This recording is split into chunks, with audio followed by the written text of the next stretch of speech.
It is a great honor for me to welcome our esteemed guest, Shri S.K. Vaishnav sir, for a lecture on why do we need to do research. This is very important because so many of us are doing research and many students, they don't know whether they should go for research or not. What are the advantages of doing research? What will they get after doing research? All these questions are like coming to their mind again and again. And no one better than Vashni sir can give some insight into this particular topic. Now, this lecture is run as part of the DS Kothari Center Summer Internship Program. Professor Vashni is a scientific officer with Government of India, working with the Department of Science and Technology, Government of India since 1990. International Scientific Cooperation of India from the Department of Science and Technology with its bilateral, multilateral, and regional scientific partners. He is Indian co-chair, governing body, Indo-German Science and Technology Center and Indo-US Endowment Board, member, Board of Directors of a private limited company, Global Innovation and Technology Alliance, and he is also a member, Governing Council of the US India Education Foundation and International Advanced Research Center, Powder Metallurgy. He is Indian Sharper for Carnegie Group of Science and Technology Ministers, Indian Focal Point for Committee on Science and Technology Policy and to International Center on Science and Technology Information, Moscow. He is member, Board of Research Studies in Department of Geology, Aligarh Muslim University. He has worked as a counselor, Science and Technology with Embassy of India in Moscow to facilitate bilateral scientific cooperation between India and Russia during April 2008 to June 2011. He has been contributing to promotion of international scientific cooperation as well as scientific industrial cooperation. He completed MSc Zoology in 1984 from Aligarh Muslim University and was awarded University Medal for obtaining first position. He also pursued doctoral research at University of Delhi during 1985 to 1990 on Himalayan river systems, sedimentation, diagenetic, and tectonic modifications. He qualified UGC NET in 1985 for junior research fellowship and lectureship. He was also awarded Dr. D.N. Wadia Research Fellowship in 1986 for his research on Himalayan geology. He is Life Fellow of Geological Society of India, Bangalore, Nepal Geological Society, Kathmandu, and member of International Association of Sedimentologists, Oxford. He also has numerous certifications to his credit. He also taught at Kurukshetra University in 1990. He regularly writes on various issues of contemporary science and international scientific cooperation. Thank you so much, sir, for accepting our invitation to give a talk for summer interns. Thank you so much, sir. So now, Vashni, sir. Thank you, Monica ji, and namaskar to everyone. I see here my teachers, my colleague, and faculty of the Miranda House, and I hope there are some other faculty, and then of course the intern here. So I would like to thank Miranda House for inviting me for making an interaction with the interns here. And when we were discussing what I could speak upon, I thought we could discuss on why should we do research. In fact, there are one more interesting chapter. How do we do research? But I think that your teachers can guide you much better. So I took a simpler thing. Why should we do research? And the motivation for that came from a very, very interesting thing, because as a DST officer, I have been meeting number of research scholars. And when I say research scholar, it primarily means PhD student or postdoctoral student. And they are thoroughly confused. They have a lot of ideas. They would like to do this, this, and that. But when I ask them, why do you choose such a topic? They have absolutely no idea. They say, my guide suggested. And when I ask them how it is answering to the bigger question, so what is the big question of which you are a part or your research is a part? They have no idea. How this research work is going to connect to the society or to the market? Absolutely no. So I think there is a clarity required. And instead of a guide suggesting a topic to the student, it should be the student who should have an upfront question with himself or herself that I would like to work on this.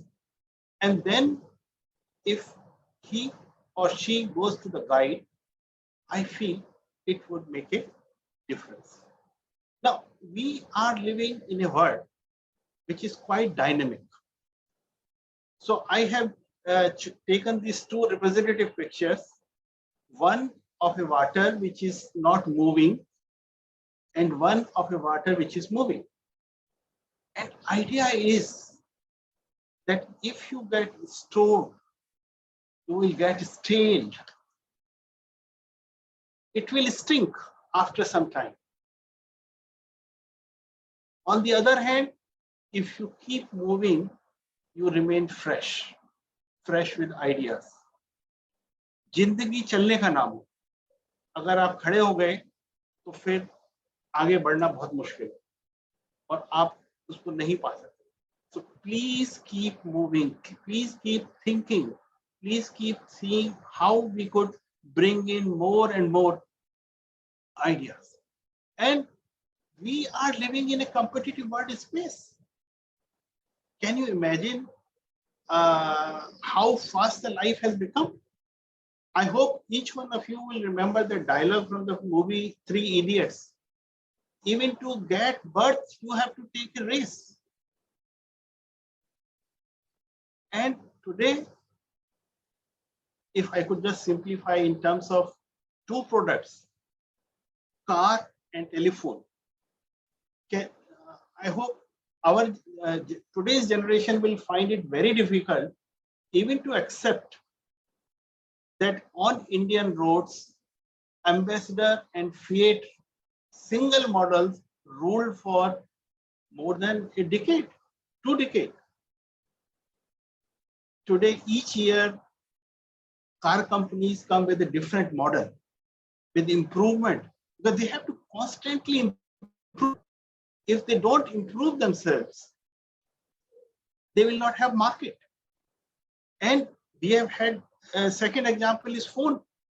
For example, each year, each company will bring out different models in different price range. And the idea is simple. They have to remain in the market. If you don't do research, you will lose the market. And we have seen several examples. For example, idiot box at home, our television.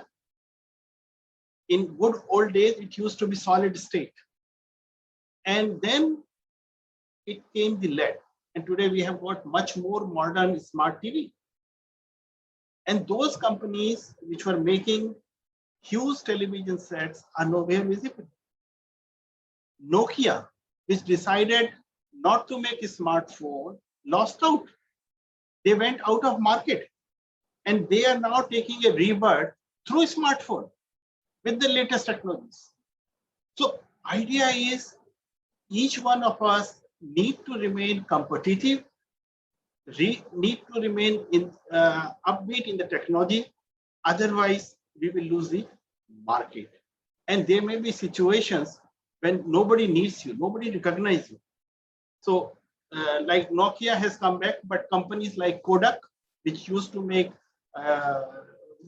camera films or photographs, they have lost absolutely in the market. They are no more there. Our own HMT watches, they have lost the market. So idea is you need to remain absolutely competitive. And that is possible only when you come up with new research to make your product more market ready and more acceptable to the society at an affordable price. So for which you need to do continuously more and more research. And remember, challenges are everywhere. Life is not easy. And the moment you cross one hurdle, second challenge is waiting for you. So it is hurdle after hurdle. But for each step, you need to be rock solid. You need to be full of confidence. And then you could go to the next hurdle. So it is passing the baton, but then you do it in series and you come up with solutions. Now, we have got the COVID crisis. I think this is absolutely an outstanding example how what research can do. You know, COVID is not only restricted to the treatment. Of course, in treatment also we had a lot of research. When the pandemic arrived, we were not having data. We were not sure what would be happening. So what we did, first we repurposed the available medicines. So we tried if medicines for tuberculosis could work, medicine for pneumonia could work, medicines for different diseases that could work. Similarly, we tried how we can make quickly number of ventilators. We used car engine for that. So it's a quick research what we did. But see, in other fields outside health, also, what happened to the academics?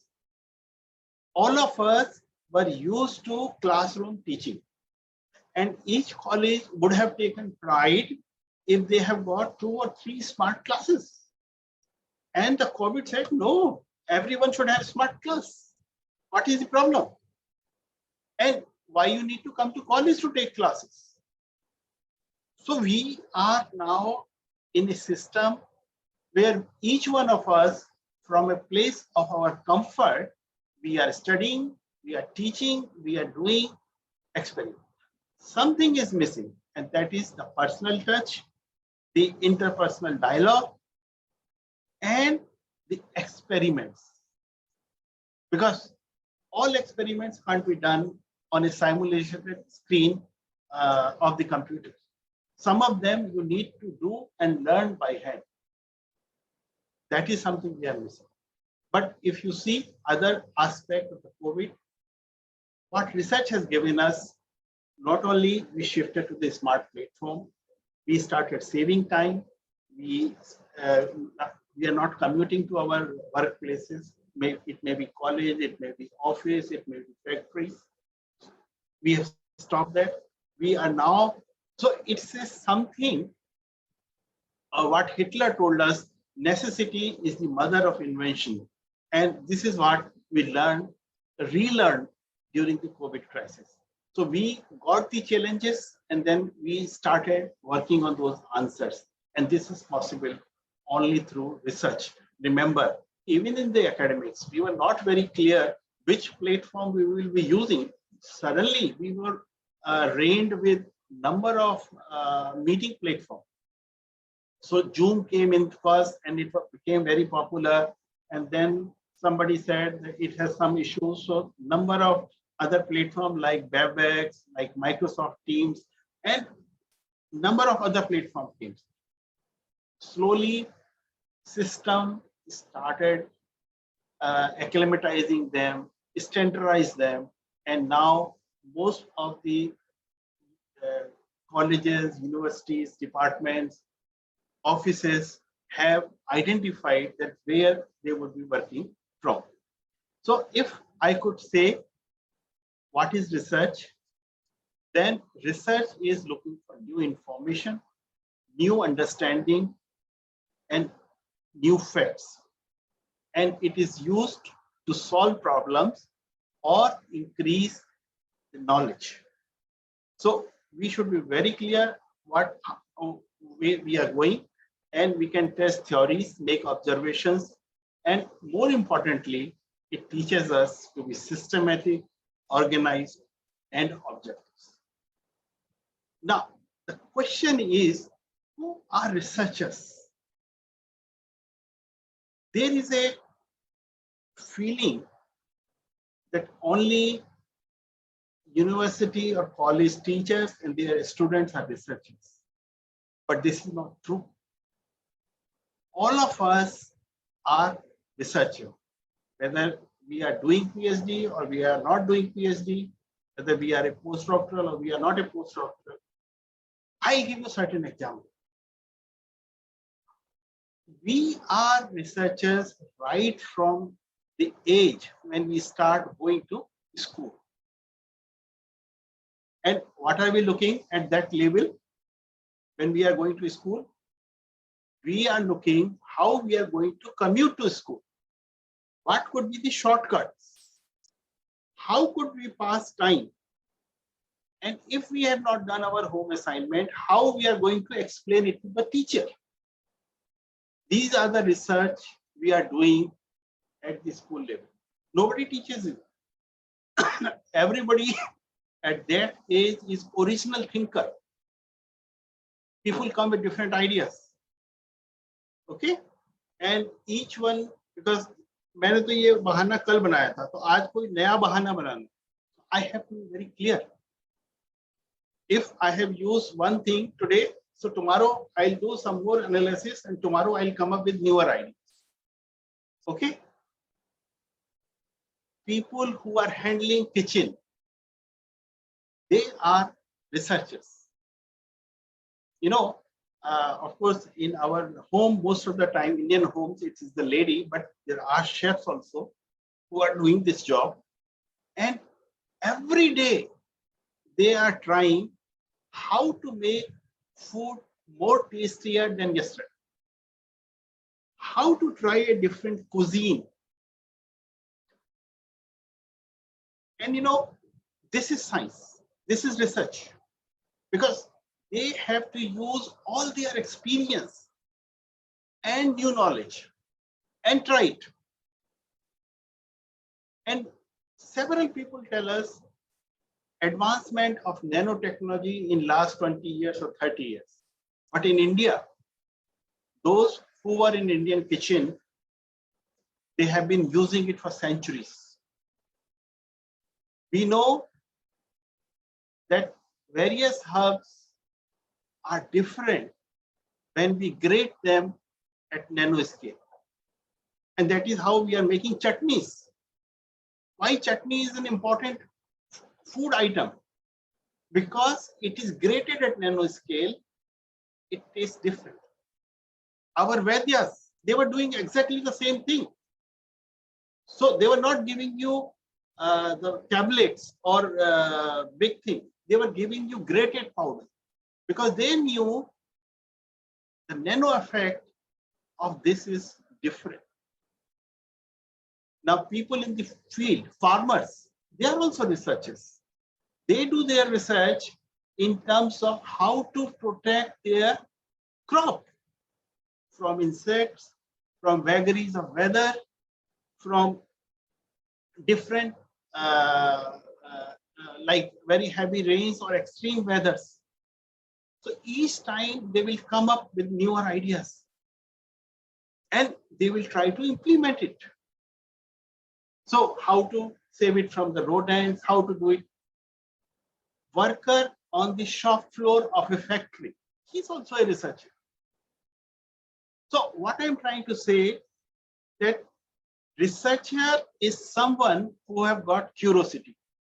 So if you have got curiosity, you are a researcher, because then to try to find out the answer, you would like to prepare yourself for possible solutions to a given challenge. So what I feel that research should be either generation of new knowledge or working for an application. Now, if you are generating new knowledge, it has to be quality information. Now, there have been several cases where we are doing just top up. Okay, something has been done in the West, so I'll do it here. Somebody has been tried somewhere else, so I will do it. That is not the actual research. You have to have value addition. If you bring in value addition, that will. But more than value addition or more than generating knowledge, your research would be useful if it has certain applications. Now, applications are very important because that is what help you in solving the problem faced by our society. For example, there are different aspects of research, and this is a picture I have taken from Kumbh Mela. Kumbh Mela is the best example of crowd management. Now, fortunately, over the period, we have now learned, and there are very few accidents in Kumbh Mela. Of course, COVID story is different. It has impacted a festival like this in a big way. But otherwise, if you see last 4 or 5 editions of the Kumbh Mela, they have been much more better organized. We have used latest technologies, including artificial intelligence technology, how to make the movement, how to drive the mobility of people. And we have been able to conduct, to organize these things. Now, of course, there is some criticism from the West, how we are doing it. But remember just the scene day before yesterday outside Wembley in London, when England won the semi-final match. Unfortunately, they lost it yesterday. But when they won the semi-final match, what was the crowd on the London roads? Kumbh Mela are better organized, and it is only because we did appropriate research. Now, food is another major challenge. You know, until the independence, India was known as agricultural country. But slowly, urbanization started, and agriculture became the first casualty. In the process of urbanization, we are losing not only agricultural land, but also people in agriculture.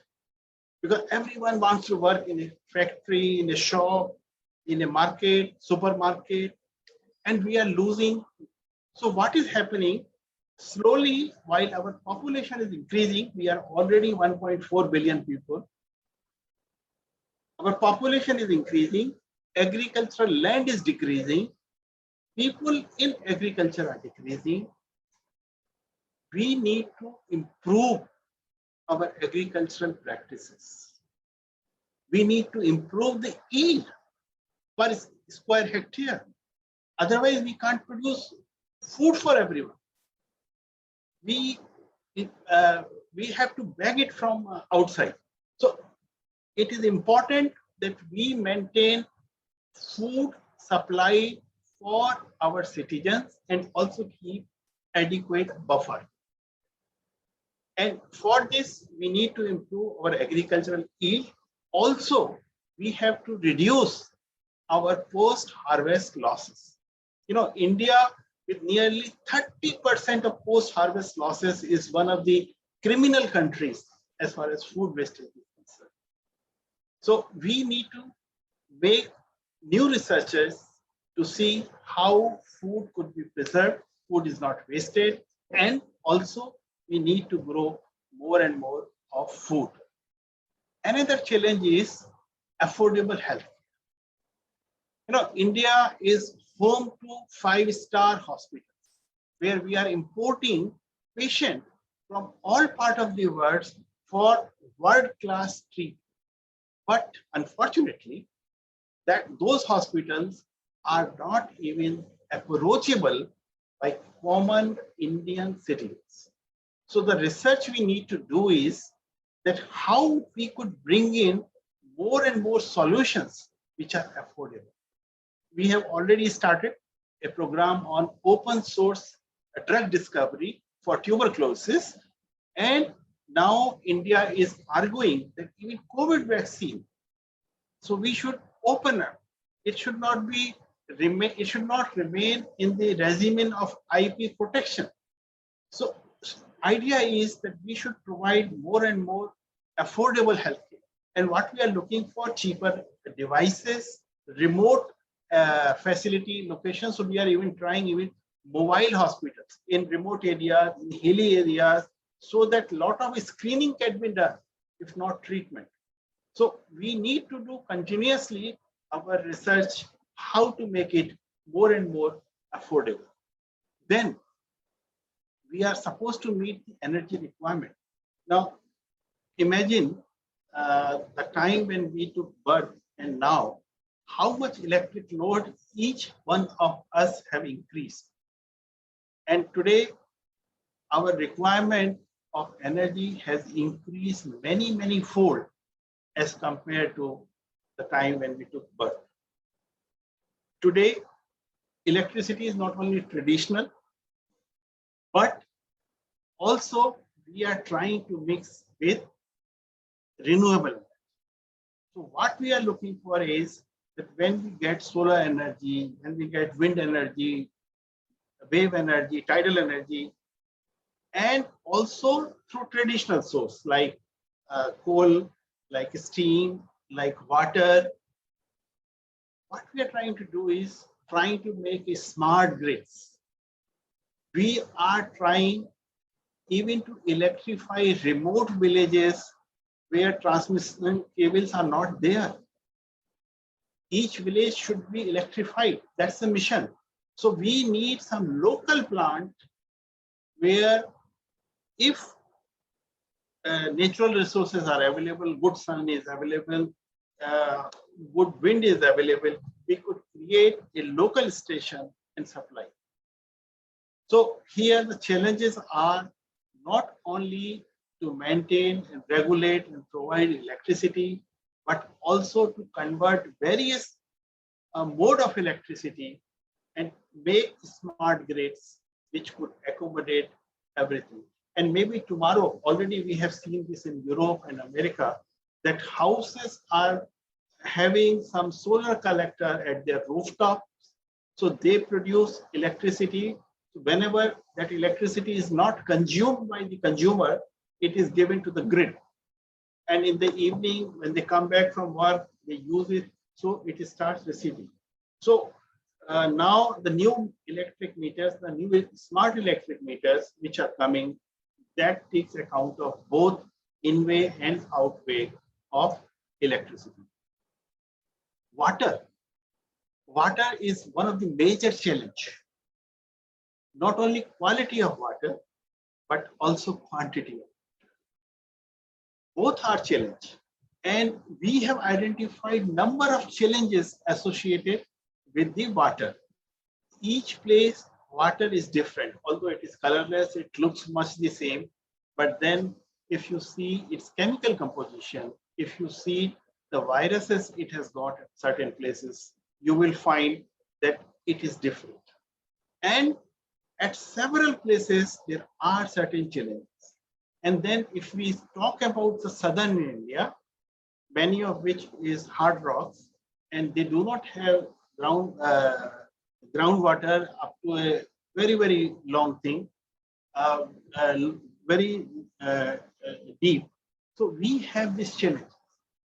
And again, we are looking for supply of water at village level. Now, in urban areas, in semi-urban areas, we have got municipality which process water. But in rural area, such facilities are still being worked out, where we could have a central supply of processed water. So it remains a challenge. We need to see if water being supplied is healthy, if water, the content it has got, the nutrients it has got.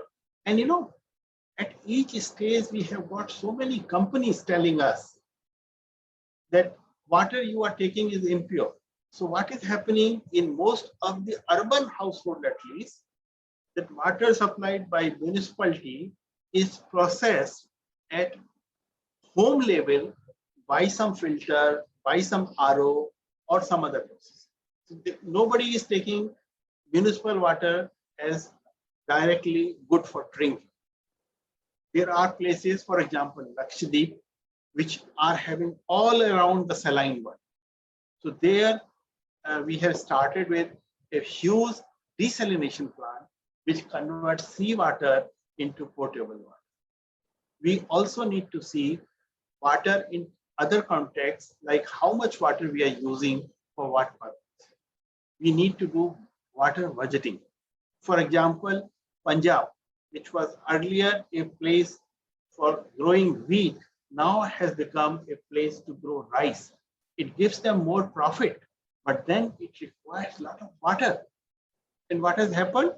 That they have taken all that water from the underground waters. And today, in return, a lot of diseases have come to Punjab.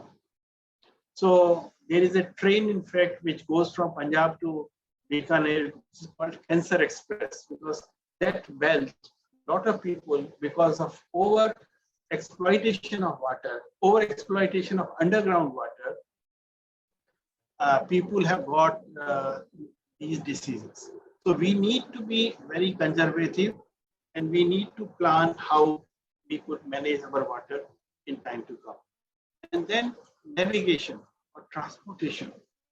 You know, it's not only computer navigation, but also I'm talking about transportation. So transportation, be it train transport, road transport, air transport, or water transport. Each one of them, each one of them need to be appropriately researched, and we need to learn better things, how to save fuel, what to do when there is an accident, and how we can save the fuel, and how we can make our passengers more comfortable, how we can deliver them in reasonable time. So these are all part of our studies. And of course, now we have started a new move, which is called smart transport, and which will help us in through artificial intelligence on exact timing of the upcoming buses or trains at a given point. And then, of course, there are a number of new emerging technologies which have a lot of things to offer in time to come. So these are, I have just listed some of them. So, but there are many more technologies in time to come, and each one of them has huge offering in terms of research and discovering new things. Now, I still remember my days in Delhi University, and Professor Banerjee is here. Rivalry helps. You know, when I was at Delhi University, there used to be a wall where each research group was putting their paper. And there was a competition that because the wall has got limited size, so only latest paper could be put, and the oldest paper has to be taken out. And you need to see that my group, my lab will get maximum space over there. And that's a healthy rivalry, because not only you are continuously working, but you are producing research outputs and then sharing it with the masses. So rivalry, I feel, is a very, very important things which help us. And then, of course, when we are doing research, several times midway, we find newer ideas. So we were working on problem X, and then we realized that this solution could also be applied to problem Y. So this is something which is continuously helping, but most important of all is our ethics. I think each one of us should be honest. We should maintain our integrity. Our moral should be very clear. You know, at several times it is happening that we are taking quotes from different other authors, which is absolutely fine as long as you are giving them due credit. Don't claim somebody else's work as your work. You can quote them, you can tell them this is what they have said. We are following their principles, their ideas, but we have to remain ethically very, very conscious. So each one of them, I'm thankful that somebody is pointing various aspects of it, but each one of them is very, very important, and we must be very clear on ground of ethics. And then, product development is not itself an end of research. The new research starts. How to get yourself recognized in the market. So you have to study what are the market trends, what is something which is required by the market. And if already your competitors are in the market, then how are you going to develop your own niche area? How you are going to create values for yourself? How you will find that people start accepting you. So you have to develop niche area, and for which you have to do continuously the branding. And that is possible only with the research. So I would like to conclude with two statements. What research can give you is, it's a tool for building knowledge, to facilitate learning. It gives you access to the latest information. It helps you understand issues and public awareness about them. It helps you to succeed in business, to disapprove lies and support truth, to find goals and seize opportunity, promote love and confidence in reading, writing, analyzing, and sharing valuable information. And also it helps you in your own personality development. So you sharing your research ideas with wider audience can make you more visible. You need to be answerable to all your ideas, and then it gives you visibility, and it helps you becoming a responsible worker in a given field or in a domain. And slowly from responsible worker, we come to responsible institution or department. So with these words, I would like to, just for the younger audience, our Department of Science and Technology, offers you to do research, and we are providing fellowship grants at different level. So even at your doctoral level, postdoctoral level, we are providing research grants where you can pursue your dreams, where you could see the best of the facility anywhere in the world, and also where you could present your idea to international audiences. Thank you.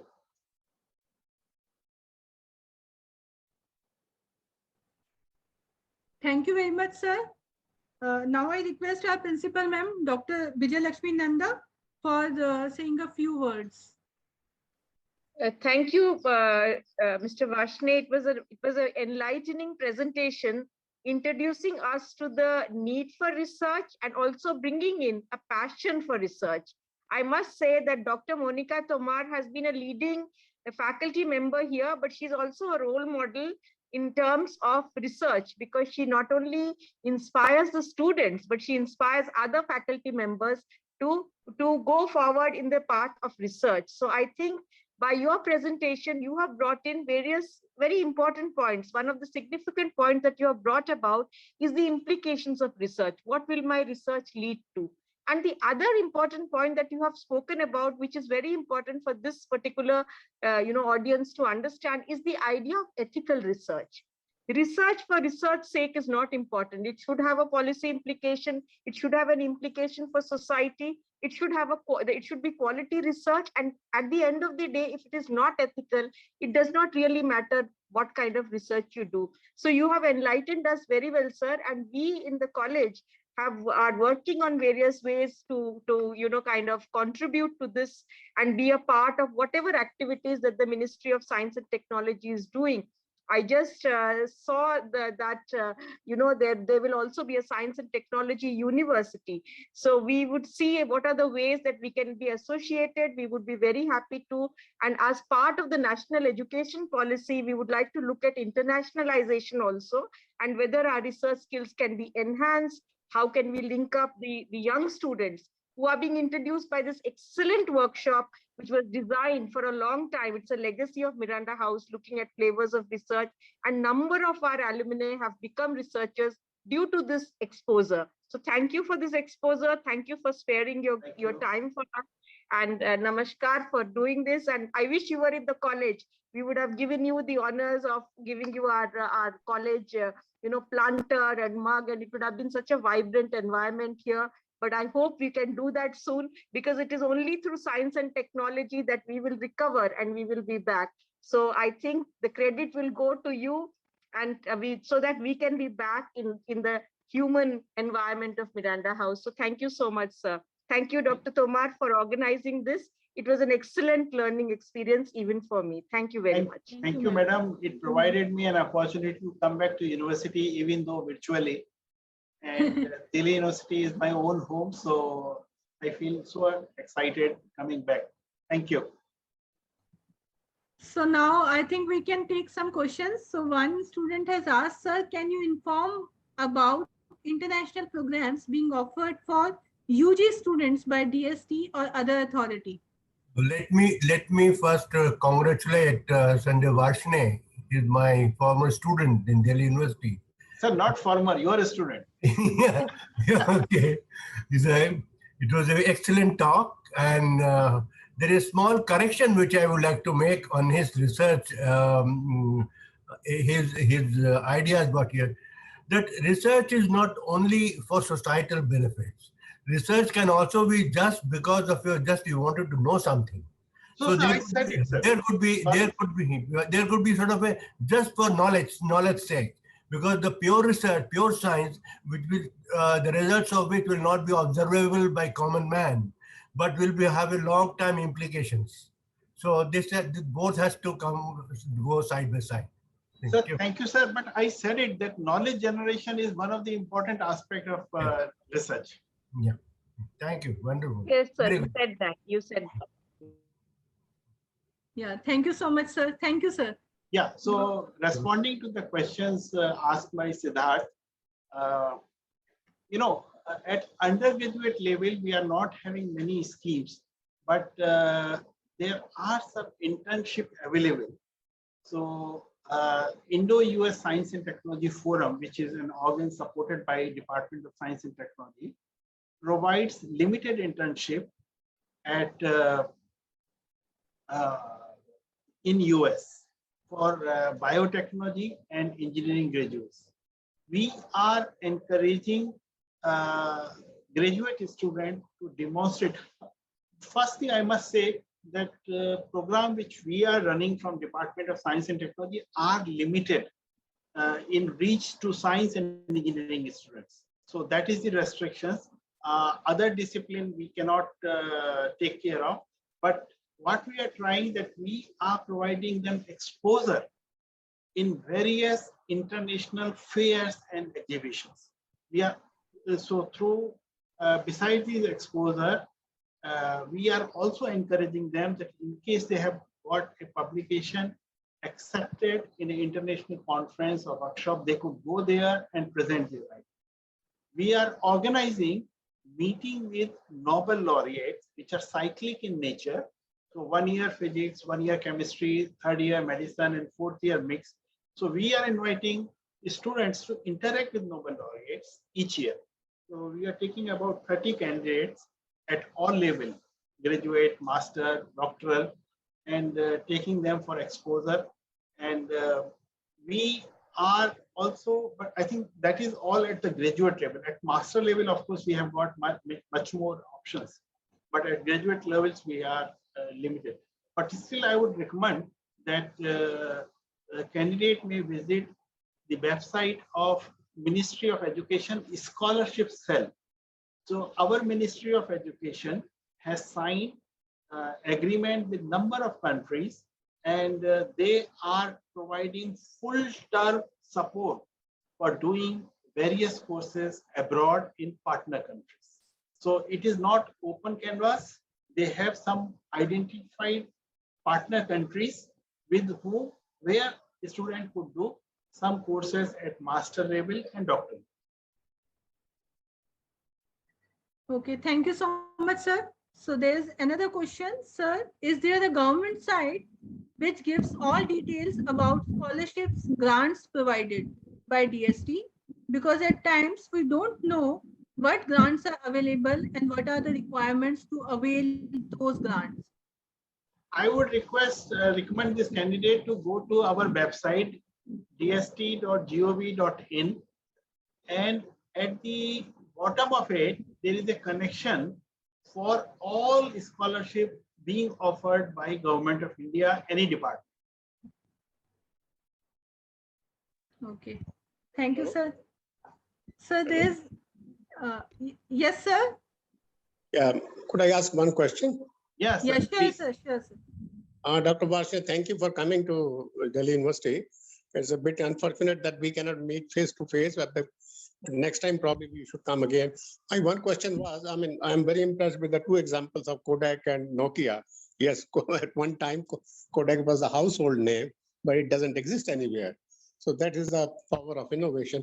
Anyway, the question is now how to involve undergraduate students in research. I mean, is there any scheme, I mean, the young students have many ideas, some kind of incubations or some kind of scheme where they can be involved at the college level? Sir, we have started a program which is more adapted by the engineering college rather than science college, but it is open to even science colleges.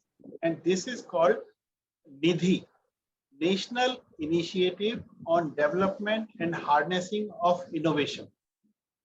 So Okay. under NIDHI, we are providing student grant also, where young students could try their ideas if they are market acceptable. I see. Yeah, so we are providing them seed grant up to 10 lakh rupees for this purposes. Of course, it has to go through the mechanic of referring. Dr. Monica, I think you should note this idea and maybe Yes, we can sir. start in the colleges. Yes, sir. Sir, we have applied for some program of NIDHI also. We are waiting for a response now from DST. So that's a, so there's one more question. Sir, can you tell about your own journey from student to officer in DST? What path did you take? Oh,